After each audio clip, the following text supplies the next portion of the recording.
in the SEC Conference.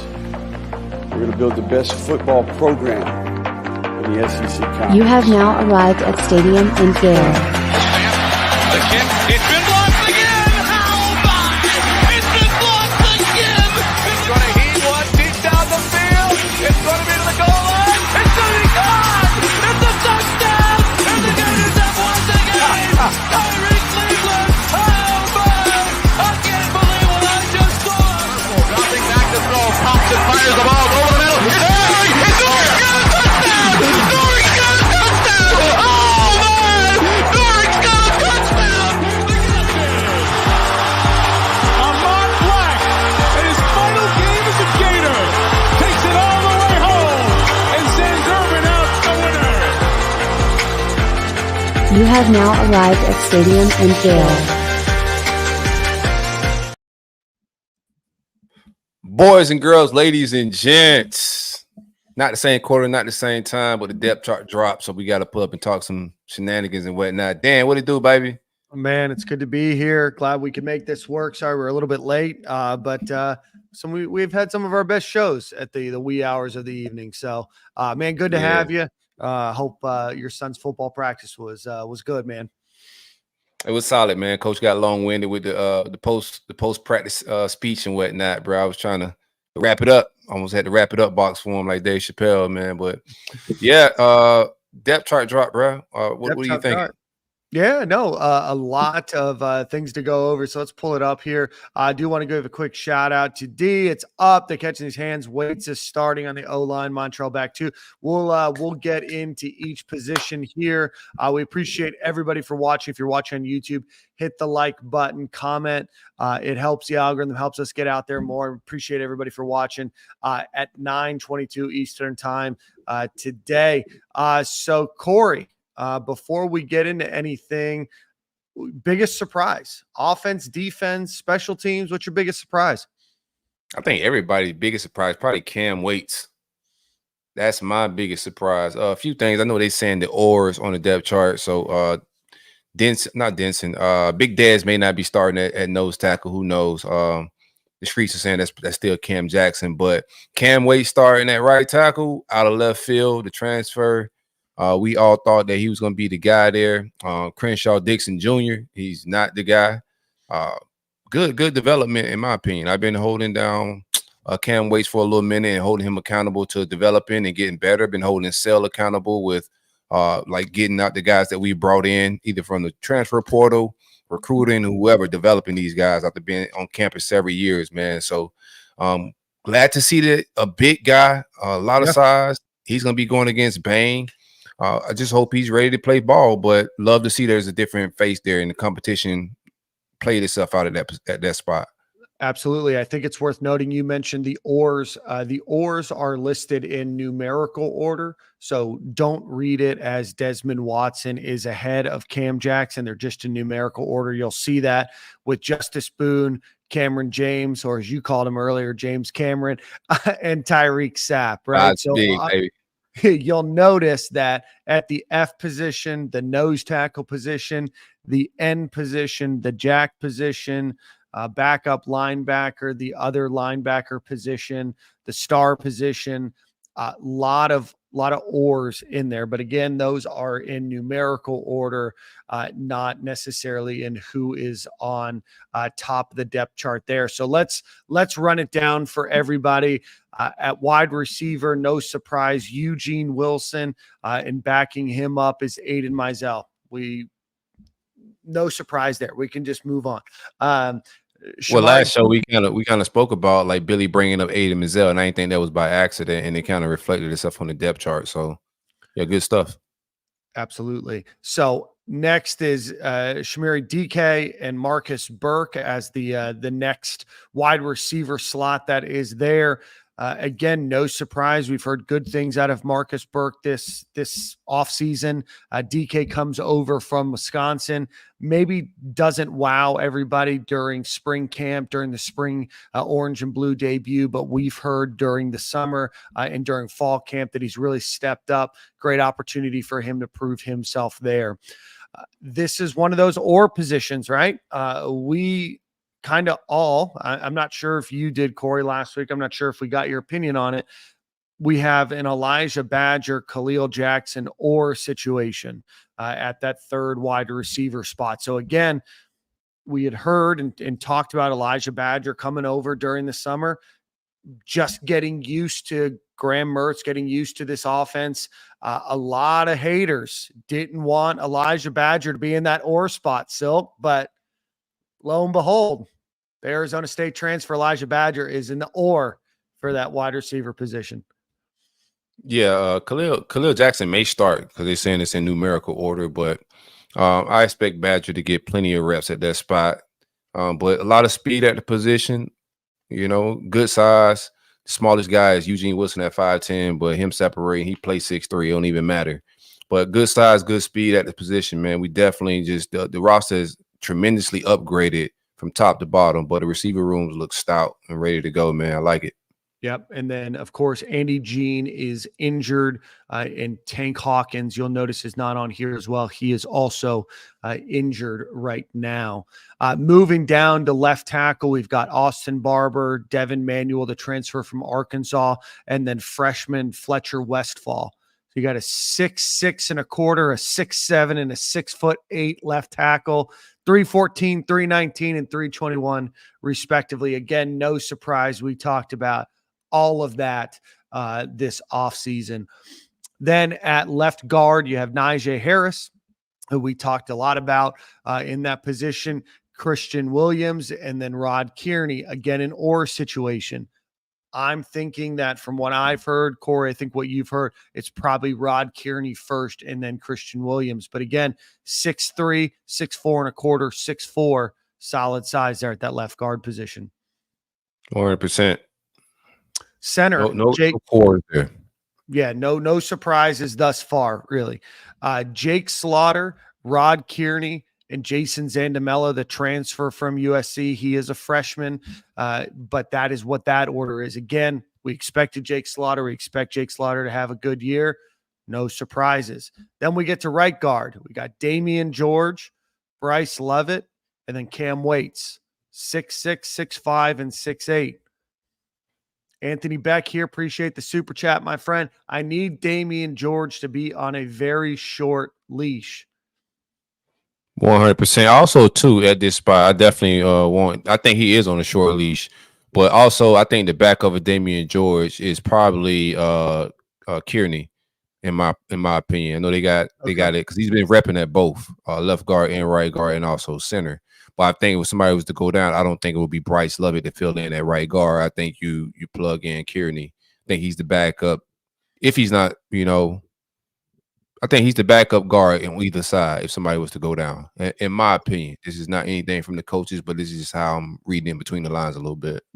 I want to ask you a question. I'm going to talk about right tackle, then I'm going to get to that question. Right tackle, big surprise here. I think a lot of people, maybe not a surprise, but I think a lot of people had penciled in Brendan Crenshaw-Dixon, the San Diego State. I kept saying South Dakota this offseason. San Diego State transfer, Brendan Crenshaw-Dixon behind Cam Waits at that right tackle position, and then Caden Jones, the redshirt freshman. Corey, what are your thoughts?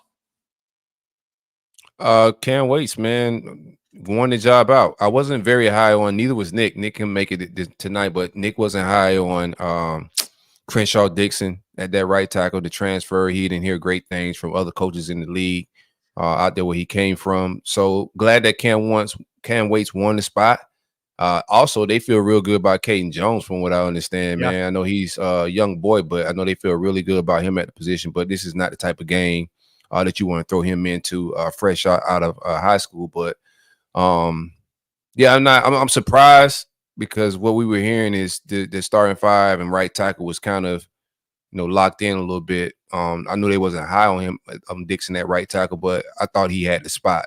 So for Cam Waits to win it, he didn't look great that FSU game, that last game he played, but he also wasn't 100% healthy, coming off a major surgery, major injury. Couple major injuries, yeah.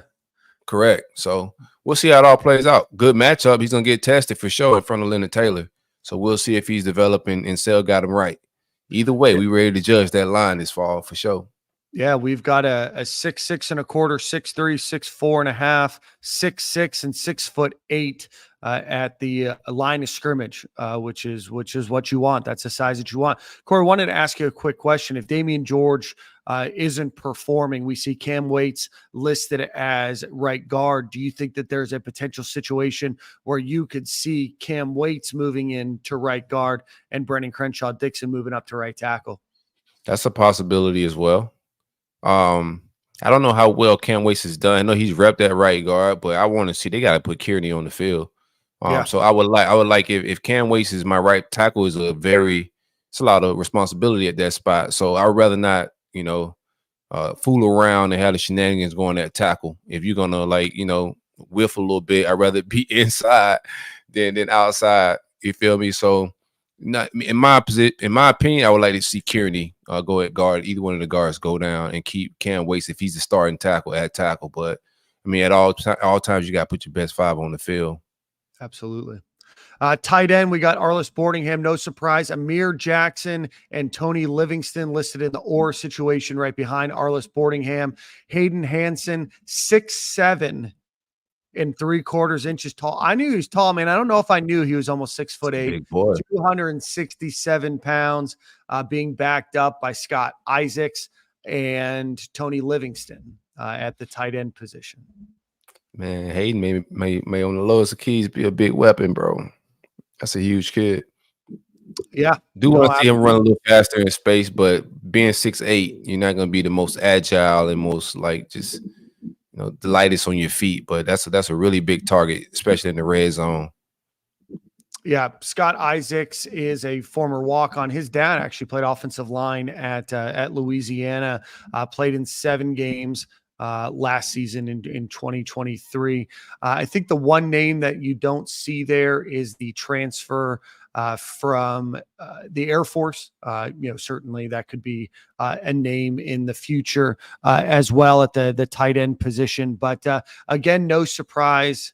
That's Caleb Relos, I believe is his name, from Air Force. So that's a name that could potentially be a name in the future. And then Gavin Hill is also a name missing from there if you're familiar with the depth chart. So good to see Amir Jackson in that or position too. 4-star guy, came in during the summer, so didn't have that spring camp to be able to earn that spot. But to be able to come in and be on an or situation with Tony Livingston, in my opinion, means great things for him. And we've heard good things about Tony Livingston this offseason as well. Quarterback, Graham Mertz, obviously. DJ Lagway, 239 pounds, DJ Lagway, and then Clay Millen after him at the quarterback position. Another kind of surprise. We weren't exactly sure what would happen with Montrell Johnson going into this game, but right now listed as the starter with Trayon Webb, and then Jaden Baugh is in that third spot with, Jaden Baugh, KD Daniels, and Jacoby Jackson are all listed in that third spot. Corey, we've got that in numerical order. You got Montrell Johnson, then Trayon Webb. Who do you got as your 3? Who do you got as your 4? And who do you got as your 5? Or if it matters.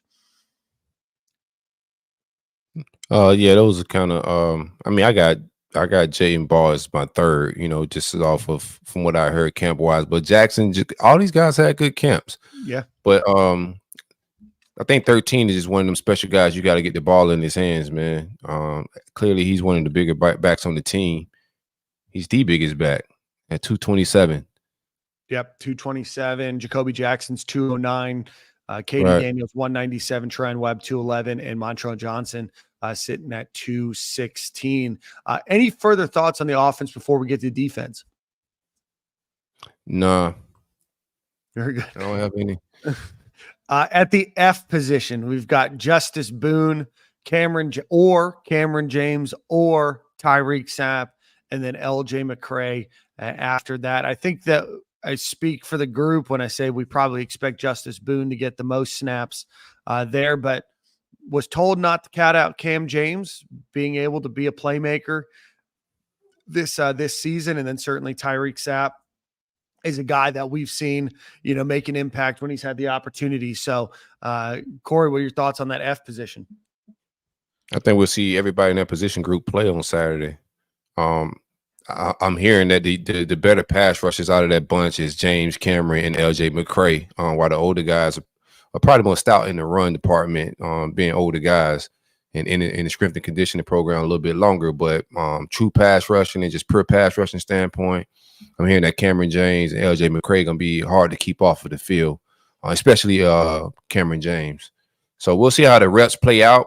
I expect Justice Boone to start. He got that one. He's going to be one of the captains on the team. Knock some rust off that game one. He missed all of last fall. Excited to see what he brings to the table. But, yeah, from what I'm hearing, 24 had a really good camp. It's going to be hard to keep him off the field. Absolutely. At nose tackle, we got Des Watson, 6'5", still says 449. I don't think he's still 449 pounds. Or Cam Jackson. I think Cam Jackson is going to be your starter. There's going to be times that Florida puts in, certainly there's seeing that the Orr situations there, maybe we're going to get more than the 10, 12 snaps we thought we might get out of Des Watson this year. Not ideal. Not in your book. But no, that's not an ideal situation, man. Yeah. You don't want Dez really getting more reps than that. I'm interested to see how they adjust, because at some point, even if Cam and Dez are both playing well, they still gonna need a breather, and I don't think they're gonna bring in the freshmen to spell them. So I expect one of the other guys, Slackman, Caleb Banks, somebody else to slide inside and get some inside reps. Okay. We're gonna need somebody from a bunch of different standpoints. Attrition. It's going to be impossible to keep both of those guys healthy the entire fall.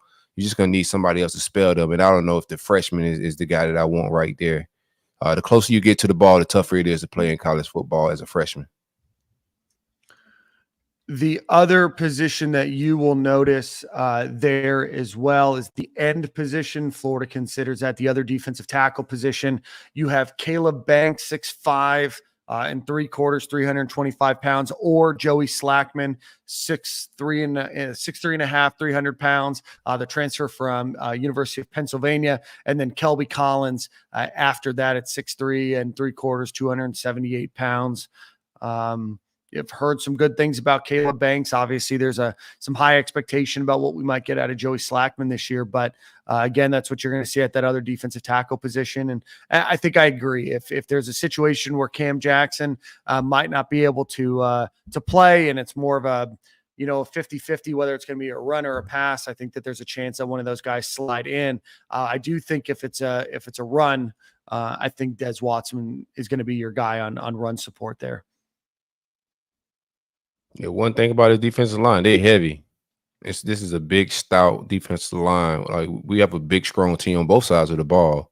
There's a noticeable size difference from the Dan Mullen era and then what we're doing right now. But even the freshman, like, I'm saying that he may not play, but he's 6'4", 351. So, like, there's plenty of size there. He carries that size well. So he may be okay at the spot. It's just not an ideal situation as a true freshman in the SEC, Right. Playing defensive tackle, Yeah, no, absolutely. At the jack position, we've got TJ Searcy or George Gums Jr. Searcy 6'5", 262, Gums 6'4", 249, and then after that is Jack Pyburn, 6'3", 265. Any surprises there? I kind of thought this wouldn't be an or situation. I thought it might be an or between Gums and Pyburn maybe, or maybe just the order without the or. But excited to see TJ Searcy. Heard he's had a good camp. We saw some flashes of him last year as well. Excited about him. But Corey, you've been driving the George Gums train all off season. Yeah, it's a whole hive on Twitter, man. Y'all can join us and become a part of this community and family. But yeah, TJ Searcy is one of the better pass rushers. But George Gums had a very good spring and a very good fall. He's one of the more talented pass rushers on the team as well. I expect that room, those two guys, to rotate quite a bit. The other end room as well. I expect everybody in that room, for Caleb Banks, Slackman, Kelby Collins. I expect that whole room to play on Saturday. But I don't think there's any drop off between Gums and Searcy. I think you're gonna get two solid pass rushers. I do want to see seriously get better in pass rushing. I thought he was good last year, but he definitely can improve. But he's a true freshman. But I'm expecting some. My expectations is that room is very high between those two guys as far as getting to the passer. Absolutely. Yeah, asked to do a lot last year. Hopefully that experience transfers over into this year. Linebacker position, no surprise. We've got Shamar James starting at linebacker, 6'1 and a quarter, 229 pounds. Junior year could be a really big year for him. Might be the last year for Shamar James if we see what we expect out of him. Miles Graham or RJ Moten, the former safety from Michigan that played safety a bit last year. Very memorable and unmemorable at the same time, but I'm excited to see what might be of Miles Graham as he spurns Shamar James when he needs to tap his helmet. Yeah, it's a solid starting group at linebacker. Senior, older guys, experience, and a lot of talented young pups right behind them. Man, ideal situation. While I like Miles Graham and I also like Aaron Childs, both of those guys do not need to be starting right now.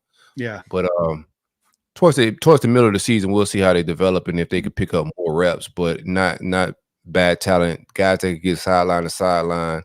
Also athletic enough to guard running backs and tight ends, and maybe even a slot, which is more athletic at the position, and also have guys that can come downhill and actually tackle now and be true linebackers and not be tweeners trying to learn the linebacker position. So, bro, this depth chart is just night and day, man, from where it was.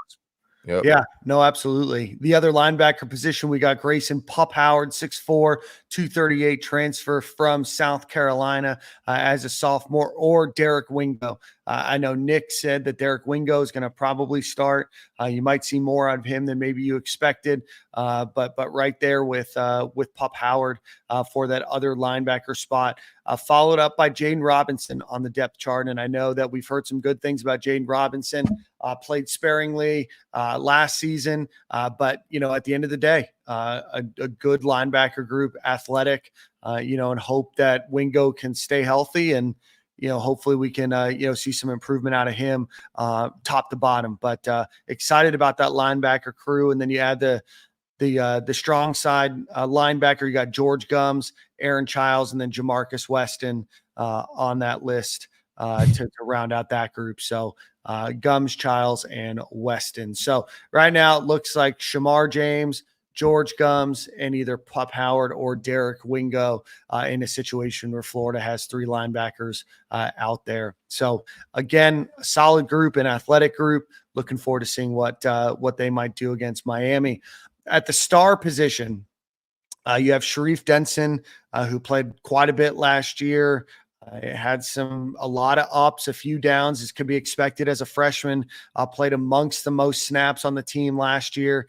And then, or Aaron Gates. Aaron Gates, you might remember, red-shirted last year, very athletic, comes from an athletic family. Parents went to University of Florida. I've heard great things about Aaron Gates too, and I expect to see a lot of Aaron Gates this season. Pardon me. Yeah, excited about both of those guys at the spot. I don't think you could go wrong with either one of those guys at the star. But it's going to be a very important position on Saturday. Whoever's at that spot got a guard with Restrepo. I think that's going to be their check down guy, the guy that moves the sticks. He's kind of a utility for them, very important guy for them. So I need Sharif Denson, Aaron Gates to scrap down, baby. We scrap that down, stuff that run, it can get ugly in the swamp. I need them boys scrap down for sure. As my buddy Unique Production says, time to suck air, fellas. Time to suck air. Let's look at the cornerback position. We've got Jason Marshall followed up by Jakeem Jackson and the freshman Teddy Foster. Excited to see Teddy Foster's name there. The other cornerback position, Devin Moore, Dijon Johnson, and then Jameer Grimsley. Jameer Grimsley, obviously, the freshman that went to Alabama for I don't know, maybe 48 hours before transferring to Florida. But that's a solid linebacking or a solid cornerback crew right there. Expect a big step up from what we saw Jason Marshall last year. We know he has talent. And then Jakeem Jackson's right there, took his took a couple whips last year at that position, and then Devin Moore.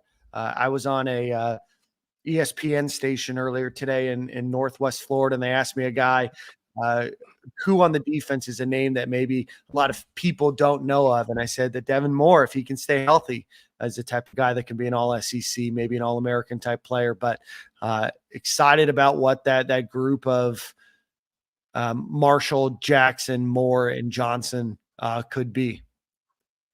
Yeah, man. I think people sleeping on what the secondary could possibly be. We'll see if they live up to the hype.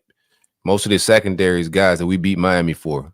Right? You look up and down, man. From Dijon, Jameer, Devin Moore, Jordan Castell, Jason Marshall, Jakeem Jackson, Teddy Foster. All these are guys. That's why we need to go at their secondary, because it's food. But these guys, if they live up to their potential, I know Cam Ward, I'm not going to take away from him. I know we're doing our rivalry thing, but he can play a little bit. But those windows are going to be small, I think, in my opinion, with the secondary that we have, man. We can make it very hard for him to be able to complete some passes with the secondary we got. So looking forward to seeing that room big time. And then at the safety positions, on one safety position, we got Jordan Castell, no surprise there, followed by Tricoz Bridges, and then Gregory Smith, your guy, enters the depth chart there as a freshman. And then the other safety position is Asa Turner, the transfer from Washington, DJ Douglas, the transfer from Tulane, and then Bryce Thornton, who we saw a bit last year at that safety position as well. But, again, no surprise, Jordan Castell and Asa Turner. But I think Marshall, Castell, Turner, and Devin Moore, I'm pretty excited about that, Corey. There's some gangster things going on the back end. Pause. There's some gangster things going on, bro. I love that secondary. Size-wise, like, ain't no small dudes. Smallest dude is probably Shreve Denson at 5'11". He's every bit of 6 foot himself. So good size, good speed, good strength, a lot of experience. It's time to eat, man. Will Harris, bring this thing back. DBU. But I'm excited about the secondary, straight up.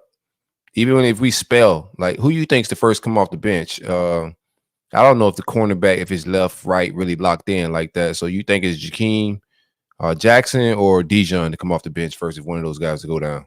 You're muted, Dan. I think it's Jakeem. I think we saw a little bit more out of Jakeem last year. I'm still very high on Dijon Johnson. I think that he's a great player. But I think Jakeem is probably the next one off of that, out of that group. But, again, we'll see what it looks like, right? But I don't know how many what the snap differential will be between Jakeem Jackson or Dijon Johnson. I obviously think that there's going to be a big drop off between them. And if you get down to Teddy Foster, Jameer Grimsley, you don't want to see, that probably early on in a game. But yeah, I think Jakeem first and then Dijon second off the bench. Yeah, and nobody should be shocked that Cormani McClain isn't on the depth chart right now. There's no surprise there. We've been saying that we expect him not to play this fall, to be a guy that I don't even think on special teams. We're gonna see how patient he is and how much he matures this fall, but this is a part of the process. He's gonna have to wait his turn as a quote unquote walk on. We got guys capable at the position that already got their head on straight. So it's a developmental process with Cormani, but he'll be ready to play next year. And then what happened with Cam Carroll? Is he still injured? He's coming off a very bad injury. I still think that there's a chance that he could play this year. That group is pretty loaded in terms of number of bodies and everything else. So there certainly could be a chance that he plays or earns a spot, but I don't know whose spot he earns, right? He was not working out during the spring, not much during the summer. I know he's back now, and I know that there's a chance, but I just don't know how much you could expect to see out of Cam Carroll this season. At kickoff, Trey Smack, no surprise. Place kicking, Trey Smack. Punter, Jeremy Crawshaw. Long snapper, Rocco Underwood. A holder is going to be Jeremy Crawshaw. Kickoff returner. Bunch of oars here. Montrell Johnson or Elijah Badger or Jaden Baugh or Jacoby Jackson. We mentioned this a little bit a couple weeks ago. Maybe we were some soothsayers here. We said, hey, maybe the chance for a Jaden Ball or a KD Daniels or a Jacoby Jackson might be on kickoff return. And sure enough, you see Jaden Ball and Jacoby Jackson there. And then you have Montrell and Elijah Badger. So again, that position is a little bit more than just who's your fastest guy, right? There's more to it. Fielding a kickoff is hard, right? And I know a lot of these end up in touchbacks and everything else, but Corey, any surprises on kickoff return? No, I actually like it. I don't think it'll be Montreal game one. Wouldn't mind seeing either one of those guys. I like running backs getting the kickoff just from a standpoint, but especially Jaden Ball, he got top end speed. But vision wise, being able to break tackles and make something happen, I like the kickoff. I know there's some people on the timeline complaining about all the oars and the names that are in the kickoff room. Tank Hawkins is banged up a little bit right now. I think healthy, you see him as part of this crew right here, either kickoff or punt return, in my opinion. But he's not healthy right now. I'm not mad at either of those four returning. Would want Montreal in game one coming off of the injury situation and recovering, bouncing back. Would not like to see him on kickoff. I would like to see the other three, though. I'm fine with that. Yeah. And then punt return, Eugene Wilson or DK. Corey, any thoughts there?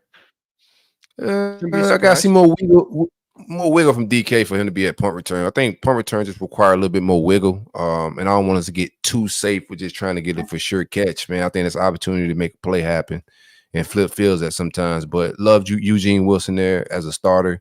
We'll see what DK brings to the table. Don't want to be too down on it, but I like my punt returns to have more wiggle.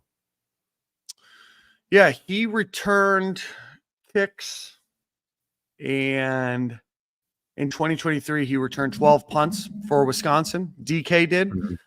He was 12 returns for 108 yards, a 9-yard average on punt return. On kick return, he returned 20 total kicks there, 472 yards, pardon me, at 23.6 yard average. So, SEC Solid. is a little bit different, but 9 yards, not bad. I mean, it's been a while since Florida's been able to make really any headway at the punt return position and really move the ball downfield. So, again, for that position, you not only want the wiggle and the speed, but you also want the ability to know that you can catch the ball in traffic, and then be able to move your head and watch, have your eyes watch where your potential blockers are, where the holes are, to be able to make that move. So I don't think when we were talking about punt return, if DK was a name that we mentioned. Obviously Eugene Wilson was, we saw him a little bit last year, but certainly DK has definitely some experience, and we know that Billy Napier, if anything, out of special teams, wants reliability out of that position. Yeah, no, I'm not mad at it, man. You gave me some stats and some real information on it, but we'll see how it all plays out. At least we know we got a for sure veteran guy back there with some experience with both of the punt returners. Not mad at it, man. I'm not mad at none of the special teams. Just make sure we get 11 on the field, cuz. With that, Corey, I do want to go over, just because we didn't have this list, and we're going to give a shout out to In All Kinds of Weather, because he compiled this list of visitors, for this weekend. Let's zoom in on this list for you a little bit. See if I that got my helps. reading glasses, man. Yeah. We'll do two more here. All right. So right now the Miami visitor list, or the visitor list for the Florida Miami game, is DJ Pickett, committed to LSU, 4-star linebacker Ty Jackson, 4-star defensive lineman Malik Autry, committed to Auburn, 4-star commit Vernell Brown III, 4-star commit Joshua Brown, 4-star commit Jalen Wiggins, 4-star commit Tayshawn Gelsey, 4-star commit Waltez Clark, who went off last weekend. We didn't mention him. He went off here in Tampa for Plant High School. 4-star wide receiver Cortez Mills, who's committed to Oklahoma. 4-star athlete Demetrius Samuel, who's committed to Florida. For 3-star defensive lineman Jacquez Carter, who's committed to Ohio State. 3-star defensive lineman Jeremiah McLeod, committed to the Gators. 3-star commit Miles Johnson. 3-star running back Chad Gasper, and 3-star defensive lineman Joseph Mabachu, who has picked up Georgia and Alabama and Texas offers over the last couple of weeks. A bunch of 2026 guys you might know: 4-star edge Trenton Henderson, Jazavian Kearns, the 4-star safety, 2 commits, the 4-star defensive back Jalen Waters, 4-star QB commit Will Griffin, and then a 3-star safety commit Devin Jackson will be committed. But feel free to look at his timeline if you want to see who else might be visiting. There is the 2 Boozer twins visiting for basketball, and there is a top 31 basketball player visiting this weekend as well. So the swamp should be raucous. And then Anthony Beck, appreciate you. Cortez Mills is not visiting anymore. Florida not allowing anybody committed to Miami to come up for this weekend. So very nice. I like that, Billy. I like that, bro. You cannot enjoy paradise, man. You cannot come enjoy our facilities and the venue if you're part of the ops. Yeah, you cannot eat on our dime. You cannot eat on our dime. Corey, that's where we're at, man. We're 3 days away from 3:30 in the swamp. Coming over pretty toasted from the Flow Factory. Tailgate vibes, baby. Yeah, we hanging out heavy. Shout out to Golden for being just a smart recruiter and getting the Boozer twins in on such a electrifying weekend, because the vibes about to be crazy. They're gonna get to see this city on tilt a little bit, man. But yeah, the tailgate. If y'all haven't copped a ticket, cop a ticket. We hanging out heavy, big from 10 all the way to 3 p.m. We're about an 8-minute walk from the stadium.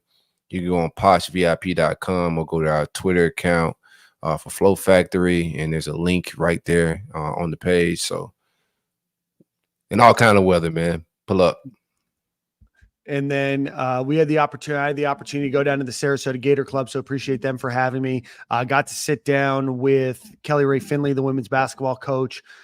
We agreed that she didn't really want to do an interview. I was cool not doing one too, but we got to chop it up about her team. She's excited about the top talent that they have on their team. One of their players, Corey, I didn't know this, was the point guard on the U.S. women's gold medal team a couple weeks ago in the Olympics. So, so she's excited for her to join. And then Shaquille O'Neal's daughter is going to be joining as well. But Kelly Ray's awesome. There might be a chance Kelly Ray comes on the show in the not too distant future, but we did get to sit down, 5-6 minute interview with Todd Golden. You can see that on our YouTube page. Just a really good interview. He had the opportunity to talk about his team. He's excited about what the team's going to be this upcoming season, but got to talk to Mick Hubert for a little bit at that event. That was kind of a surprise guest. He might be coming on to the show here pretty soon here, Nick. So got the chance to talk to Sean Kelly again. He appreciated his time on Stadium and Gale as well. But man, we appreciate everybody. A couple listeners came up and said hello, so always appreciate you guys for showing love. It's 10 o'clock, so we should probably wrap up. Make sure you hit the like button, hit the subscribe button. Corey, enjoy Gainesville, my friend. Have a happy Labor Day. Enjoy Labor Day, everybody.